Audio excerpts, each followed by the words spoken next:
सस्ती हो जाएगी जन्नत,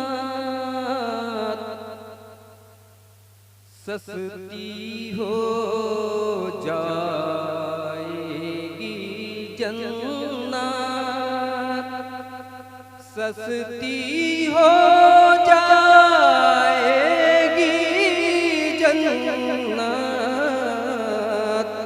सस्ती हो जाएगी जन्नत, कर लो वाले दैन की खिदमत, कर लो वाले दैन की खिदमत, कर लो वाले दैन की खिदमत। और उसने मतलब देखें, जिनके माँ बाप सलामत, जिनके माँ बाप सलामत, उन पर है अल्लाह की रहमत, उन पर है अल्लाह। नारे तकबीर, नारे रिसालत, नारे रिसालत, अज़मत वालिदैन कॉन्फ्रेंस, नारे तकबीर। ये हुस्न मतलब नहीं था, एक शेर मैंने पढ़ दिया। मुलाजा फरमाएं कि जिनके माँ बाप सलामत, उन पर है अल्लाह की रहमत, उन पर है अल्लाह की रहमत। और ये शेर भी देखें कि बाप है जन्नत का दरवाजा,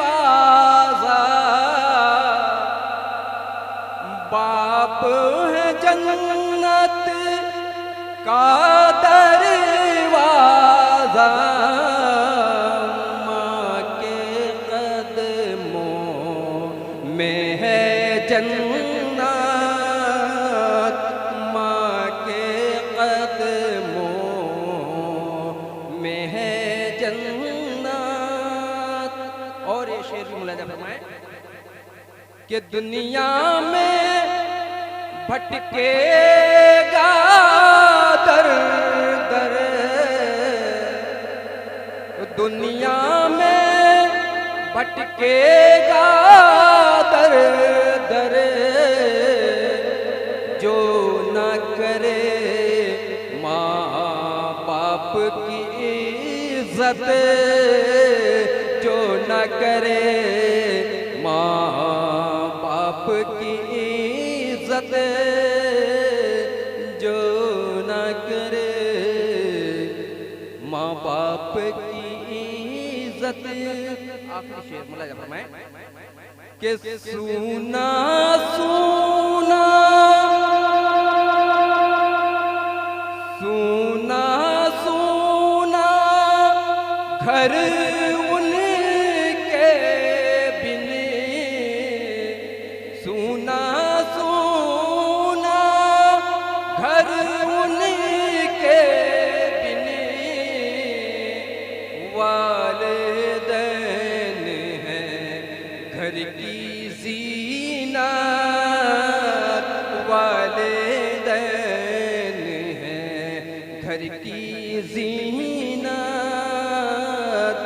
वालिदैन हैं घर की ज़ीनत।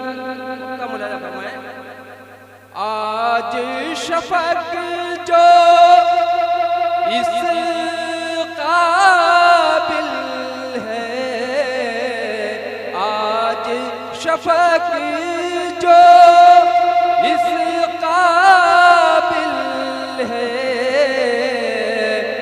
उनकी मेहनत रब की रहमत, उनकी मेहनत रब की रहमत,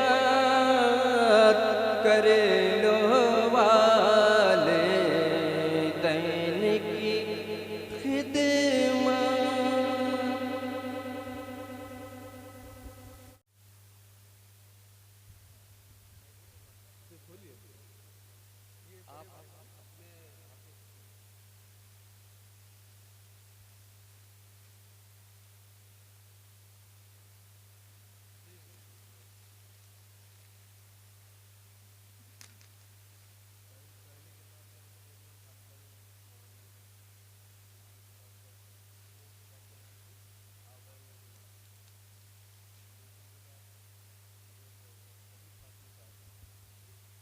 उनके हाथों से हुई, सब एक साथ ले लेंगे तो दिखा फोटो ले लेंगे।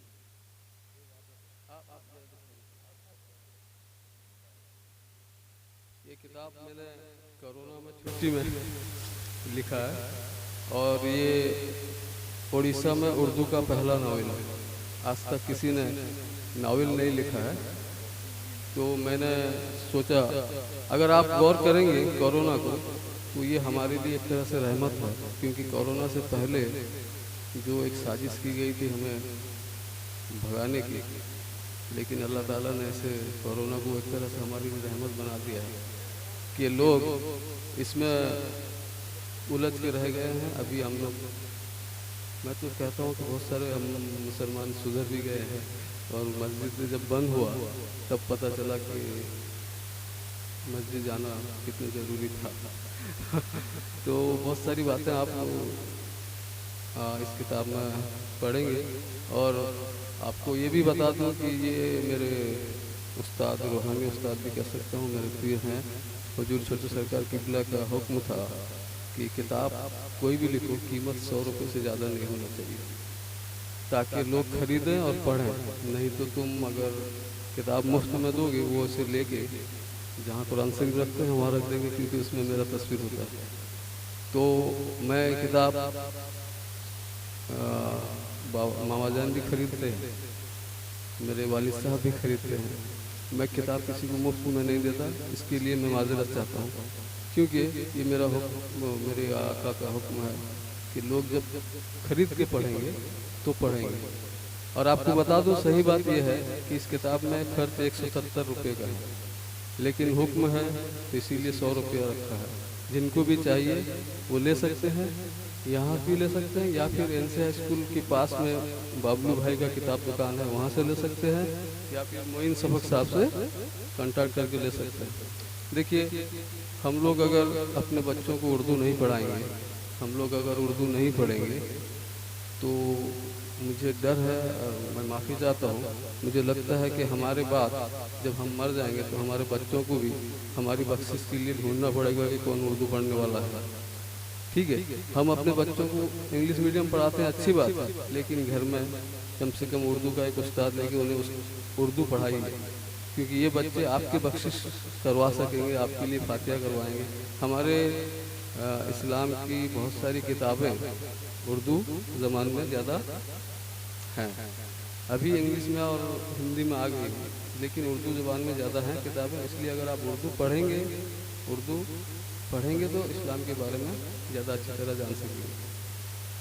तो मैं शुक्रिया अदा करता हूँ इरशाद भाई का कि उन्होंने मुझे बुलाया, और मैं बहुत सारी ज़रूरी काम छोड़कर भुवनेश्वर से मैं आया कि मुफ्ती गुलाम हैदर साहब से पहली बार मिल रहा हूँ। मैं उनसे भी मुलाकात करना चाहता था। मैंने कहा कि मैं उनके हाथों से अपनी किताब का इजरा करूँगा, और आपसे मिलकर तो मुझे बहुत खुशी हुई। मैं पहली बार मिल रहा हूँ आपसे, आप शायद सब मुझसे पहली बार मिल रहे हैं। हाँ, मैं मोइन सबक का बड़ा भाई हूँ, और मुझे फ़ख्र है इस बात कि मोइन सबक मेरा भाई है। हम लोग अक्सर माँ के कदमों के नीचे जन्नत है, जी रब, माँ के कदमों के नीचे जन्नत है, और माँ के हक़ के बारे में तकरीर में सुनते हैं, और नज़्म भी, कवाली भी सब सुनते हैं। मैं सोचता हूँ कि बाप को भी उतना ही इम्पोर्टेंस देना चाहिए। हमको क्या जरूरत है माँ बाप के बीच में ये कंपेयर करने का? माँ कब कहलाती है? जब बाप उसे माँ बनाता है, नहीं तो वो तो औरत भी होती है, बीवी भी होती है कि नहीं? तो मेरे बाप के ऊपर लिखा है, आप सब बाप है, हाँ, तो मैंने बाप के ऊपर लिखा है। सर इजाजत हो तो पढ़ो। कोई छोटी मोटी हस्ती नहीं, वो हमारे सपनों की जान होता है। कोई छोटी मोटी हस्ती नहीं, वो हमारे सपनों की जान होता है। बाप सिर्फ बाप नहीं होता, बच्चों की पहचान होता है। बाप सिर्फ बाप नहीं होता, बच्चों की पहचान होता है। कोई छोटी मोटी हस्ती नहीं, वो हमारे सपनों की जान होता है। बंद समाप्त फरमाइए। प्यार करता है वो बच्चों से, उनके हक के लिए खड़ा होता है। प्यार करता है वो बच्चों से, उनके हक के लिए खड़ा होता है। बाप की छत्र छाया में बच्चा धीरे धीरे बड़ा होता है। बाप की छत्र छाया में बच्चा धीरे धीरे बड़ा होता है। एक रिश्ते से बढ़कर वो बच्चों का सम्मान होता है। बाप सिर्फ बाप नहीं होता, बच्चों की पहचान होता है। बाप सिर्फ बाप नहीं होता, बच्चों की पहचान होता है। अगला बंद देखिएगा। खुद घूमता है पैदल, बच्चों को कंधों पे घुमाता है। खुद घूमता है पैदल, बच्चों को कंधों पर घुमाता है। कैसे जीना है इस दुनिया में, कैसे जीना है इस दुनिया में, एक बाप ही तो सिखाता है। कैसे जीना है दुनिया में, एक बाप ही तो सिखाता है। जो किताबों से नहीं मिलता, जो किताबों से नहीं मिलता, एक बाप जो किताबों से नहीं मिलता, बाप वो ज्ञान होता है। जो किताबों से नहीं मिलता, बाप वो ज्ञान होता है। बाप सिर्फ बाप नहीं होता, बच्चों की पहचान होता है। बाप सिर्फ बाप नहीं होता, बच्चों की पहचान होता है। खुद सहता है तंगी, बच्चों के पूरे हर अरमान करता है। खुद सहता है तंगी, बच्चों के पूरे हर अरमान करता है। उनके फ्यूचर के खातिर, उनके मुस्तकबिल, उनके फ्यूचर की खातिर अपना जीवन कुर्बान करता है। उनके फ्यूचर की खातिर अपना जीवन कुर्बान करता है। कितनी भी आए तकलीफें, वो न कभी परेशान होता है। बाप सिर्फ बाप नहीं होता, बच्चों की पहचान होता है। बाप सिर्फ बाप नहीं होता, बच्चों की पहचान होता है। आखिरी बंद समाप्त फरमा लीजिए कि जीवन की राहों में बच्चा जब राह से भटक जाता है, जीवन की राह में बच्चा जब राह से भटक जाता है, बन के गुरु बाप उसको तब सही रास्ता दिखलाता है। बन के गुरु बाप उसको तब सही रास्ता दिखलाता है। दुखों से दूर रखता है, दुखों से दूर रखता है। वो हमारे चेहरे की मुस्कान होता है। बाप सिर्फ बाप नहीं होता, बच्चों की पहचान होता है। बाप सिर्फ बाप नहीं होता, बच्चों की पहचान होता है। शुक्रिया।